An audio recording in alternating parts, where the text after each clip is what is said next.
अहिले पृथ्वीको भविष्य र यहाँ रहेका 87 लाख प्रजातिको अस्तित्व सीमित एउटा प्रजातिको निर्णयमा कैद छ।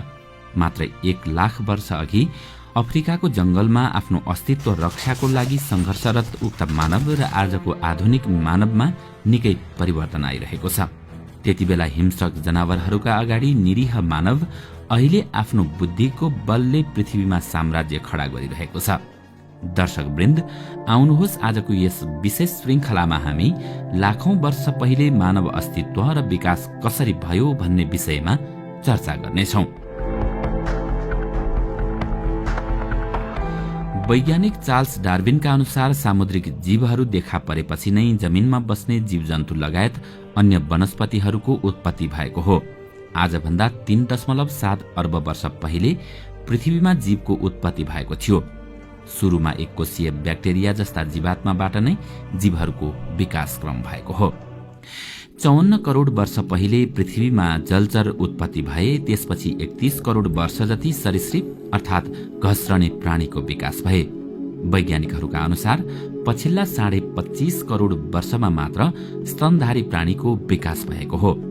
वनस्पतिको उत्पत्ति 46 करोड़ वर्ष अघि भएको मानिन्छ। तर हालको विकसित मानव जातिको विकास भएको करिब 2 लाख वर्ष मात्र भएको छ। सुरुवाती अवस्थामा मानवको शरीर बाँदर जस्तै थियो। मानव जाति उत्पत्ति खोज्दै जाँदा 4 करोड़ 20 लाखदेखि 1 करोड़ वर्ष अघि भएको मानिन्छ। बानर प्रजाति रामापिथेकसको अवशेष भेटिएको आधारमा यो अनुमान गरिएको हो।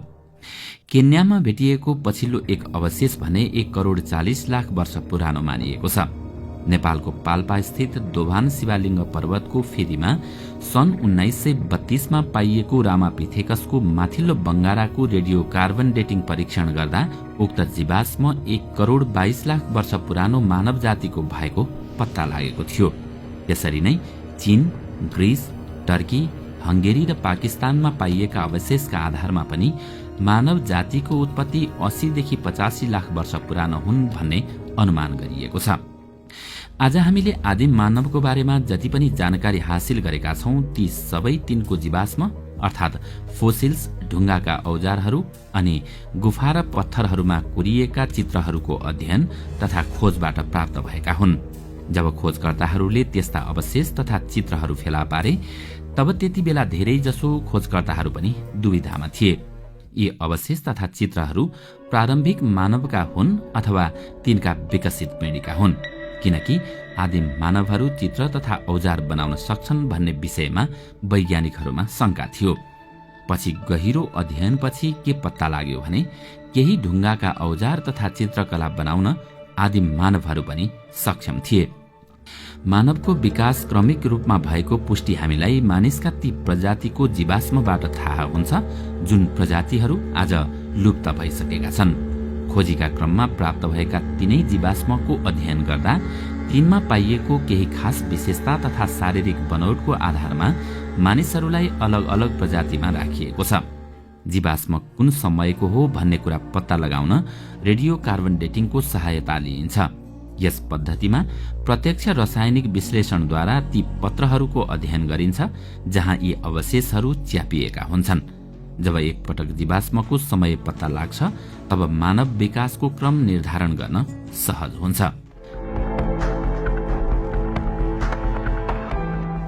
मानव जातिको उत्पत्ति 2 करोड़ 40 लाख वर्षको आसपासमा भएको अनुमान गरिन्छ। मानव सभ्यताको सुरुवातमा बाँदर जस्तै देखिने जीवको अस्तित्व रहेको थियो जसलाई प्रोकन्सकुल भनिन्छ। यिनीहरूका शरीर कुप्रो थियो भने यिनीहरू ओडार, गुफा र रुखहरूमा बस्ने गर्दथे। यिनको स्वभाव बाँदरको जस्तै थियो। यहीँबाट क्रमिक रूपमा मानव जीवनको विकास हुँदै गयो। झण्डै 240 लाख वर्ष पहिला जब एसिया तथा अफ्रिकामा स्तनधारी प्राणी प्राइमेटको उत्पत्ति भयो तब त्यसपछि प्राइमेट समूहमै एक उपसमूह उत्पन्न भयो जसलाई होमिनोइड भनिन्छ। यस कालमा हाम्रा ती पूर्वजहरू बाँदर तथा एप्समा समाहित थिए। त्यसको लामो समयपछि लगभग 44 लाख वर्षपछि पहिलो पटक होमिनिड प्राणी अस्तित्वमा आयो। होमिनिड उपप्रजाति होमिनोइड प्रजातिबाट विकसित भएको थियो। यिनीहरूमा अनेक समानता पाइन्छन् तर केही निकै ठूला अन्तर पनि रहेका छन्। होमिनोइड्सको मस्तिष्क होमिनिडको तुलनामा सानो थियो भने यिनीहरू हात खुट्टा टेकी हिँडडुल गर्ने गर्थे। यिनीहरूको शरीरको अघिल्लो भाग र खुट्टा लचकदार हुने गर्थे।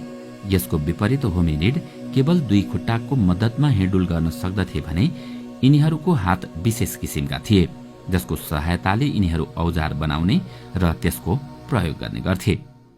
खोज तथा अनुसन्धान पश्चात केही यस्ता प्रमाणहरू पनि प्राप्त भयो कि होमिनिडको उत्पत्ति अफ्रिकामा भएको थियो। पछिल्लो अफ्रिकी बाँदर एप्सको बनावट होमिनिड स्पेसिससँग धेरै हदसम्म मिल्ने गर्छ। दोस्रो, सबैभन्दा प्राचीन होमिनिडको जीवाश्म जुन अस्ट्रेलोपिथेकस वंशका थिए, तिनीहरू पूर्वी अफ्रिकामा पाइएका छन्। यिनीहरू करिब 50 लाख वर्ष अघिसम्म अस्तित्वमा थिए।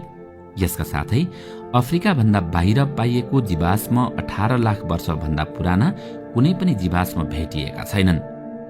होमिनिड होमिनोइड परिवारका सदस्य हुन्।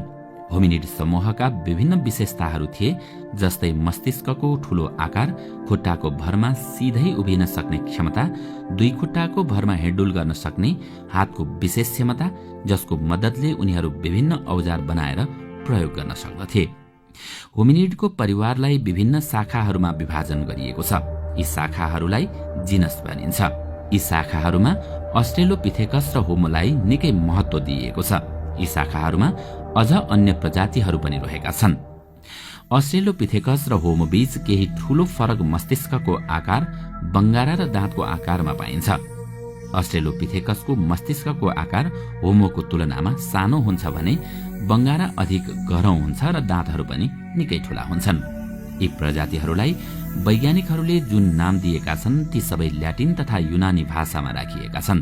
उदाहरणका लागि अस्ट्रेलोपिथेकस नाम ल्याटिन भाषाको अस्ट्रेलिस अर्थात दक्षिण र युनानी भाषाको शब्द पिथेकस अर्थात बाँदरबाट मिलेर बनेको छ। यो नाम त्यसकारण दिइयो कि मानवको जुनसुकै रूपमा पनि बाँदर अवस्थाका गुणहरू देखिरहुन्, जस्तै होमोको तुलनामा मस्तिष्क अपेक्षाकृत रूपमा सानो हुनु, पछाडिका दाँतहरू ठूला हुनु र दाँतको क्षमता सीमित हुनु आदि रहेका छन्। अस्ट्रेलोपिथेकस सीधा उभिएर हिँड्न सक्दैनथे, किनकि यिनीहरूको अधिकतम समय रुखमै बित्ने गर्थे। त्यसैले यिनीहरूमा रुखमा जीवन बिताउनका लागि आवश्यक अनेक विशेषताहरू अझै बाँकी थिए। तर समयसँगै यस प्रजातिमा धेरै विकास हुँदै गयो। रुखमा मात्र बस्ने यी प्रजातिहरू अब लामो दूरीसम्म यात्रा गर्न सक्ने तथा ढुङ्गाका विभिन्न औजार बनाउने सिप सिक्दै जीवन निर्वाह गर्न थाले। जब यिनीहरू रुखबाट ओर्लिएर जमिनमा हिँड्न थाले, यिनमा धेरै मानविक विशेषता तथा लक्षणहरू देखिँदै गए। वैज्ञानिकहरूले आदिमकालीन मानवका अवशेषहरूलाई भिन्न भिन्न प्रजातिमा वर्गीकरण गरेका छन्। यी प्रजातिहरूलाई प्राय तिनीहरूको हड्डीमा पाइने रचनाको आधारमा एक अर्कासँग छुट्याइने गरिन्छ। उदाहरणका लागि प्रारम्भिक मानव प्रजातिको वर्गीकरण खप्परको आकार र बङ्गाराको विशिष्टताको आधारमा बाँडिएको छ।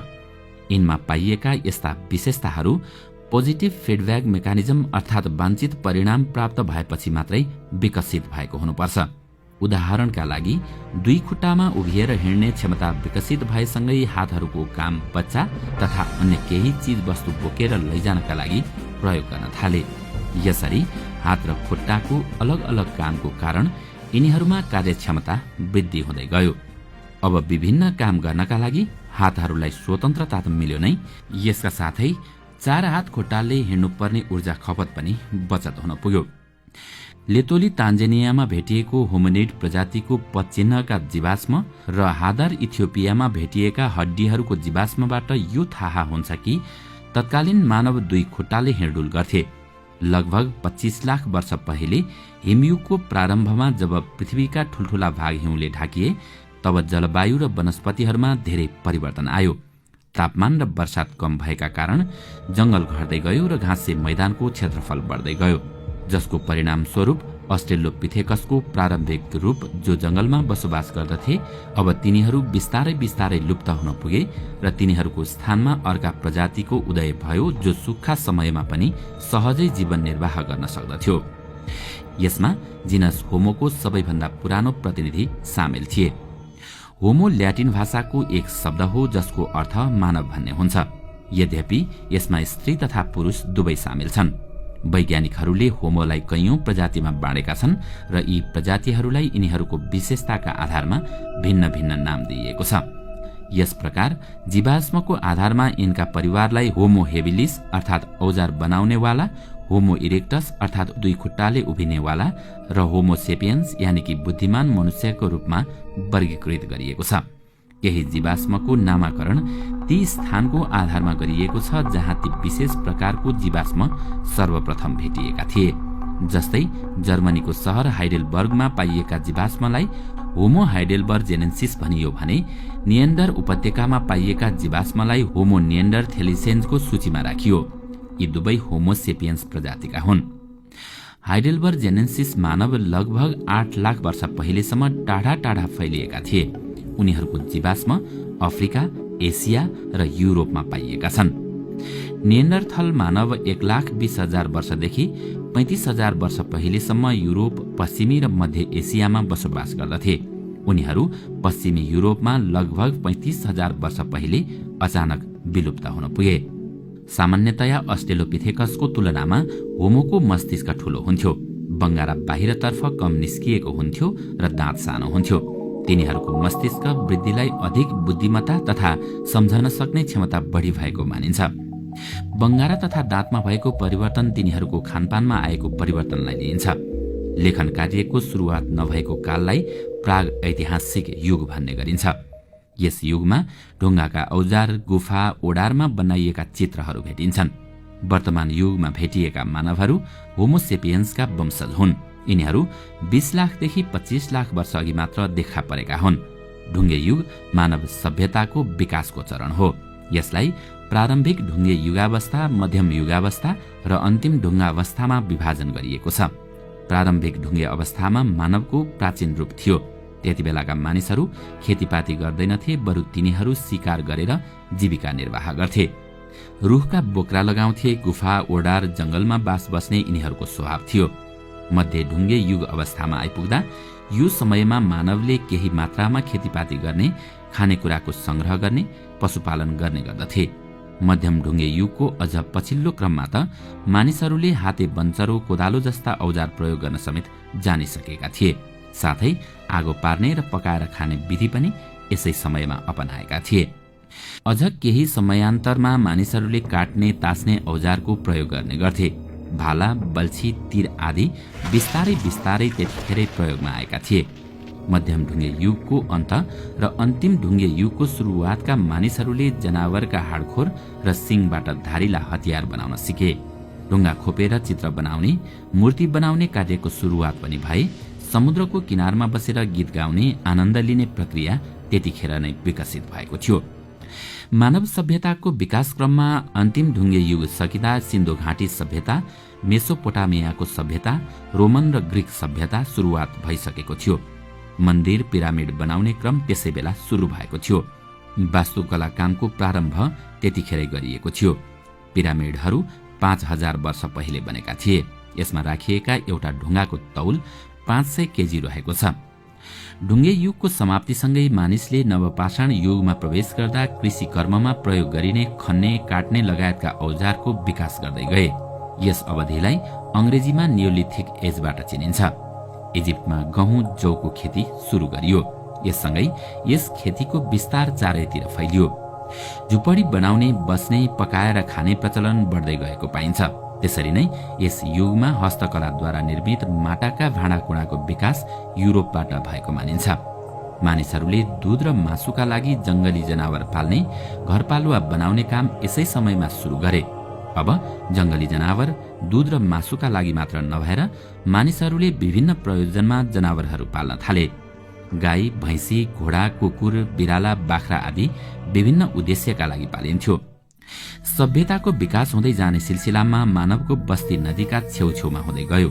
नाइल नदी, टिङ्गरी नदी, सिन्धु नदीका आसपासमा यस्ता सभ्यताहरू बस्दै गए। समथर ठाउँमा घरजम गरेर बस्ने गर्नाले निकै सुविधा भएको हुँदा पछि मानिसको घना बस्ती बढ्दै गएपछि शहरीकरणको अवधारणा सुरु भयो।